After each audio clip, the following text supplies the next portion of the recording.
राजरास्तार गर्जिले चाषी आज जगतसिंहपुर में नवनिर्माण कृषक संगठन पक्षर विक्षोभ प्रदर्शन कर जगतसिंहपुर जिलापाल ऑफिस सम्मुख में चाषी और पुलिस मुहांमुही परिस्थिति उपजी। जिले में चलित वर्ष धान उठाण अहेतुक विलंब सह कटनी चटनी होता चाषी मैंने अभियोग कर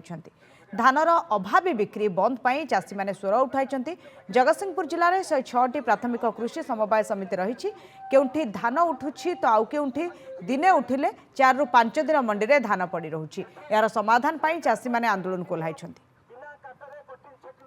धान से माने जो मिलर देखुची कौजे धान तादे गजा है धान तो गजा गोटे ना देखो धान परिष्कार धान से खेलुचंदी आम सारे एटा कहले विभिन्न प्रकार काट देखै बेली करछंती। सरकार कहले कोन अब जी उठिले मंडी रे उठिले हबो ना बहुत चाषी तो रही एबे जनवरी मास धान उठुची आज 22 तारिख रो सरकार कहले कोन हबो। सरकार कहले धान तो ठीक उठुने गाड़ी दउना मिलर माने खजुरी गछर किगुण गाई मूलू पाहाच पाहाच आज्ञा स्वाधीनता 77 वर्ष चाषी की क्रमागत भाव में अवहेला किंतु आपण जो टपिक आइले मुझे सर्ट्रे कहूँ चाषी वर्षकर आहारटा संचय रखिला बिक्री कर 2 पैसा देले से परिवार भरण पोषण करें एक समस्ते जानती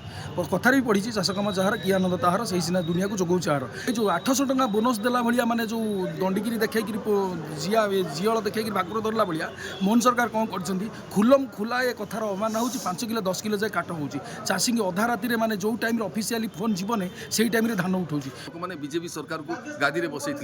आशा रखी ये सरकार आम किसी काम कर लोक सरकार कहूँ आम किसी काम कर जमी पलई पशिली मौसी घरे ना मौसी पाइला दीपहरे आज बीजेपी सरकार आसला मोहन बाबू गादी में बसला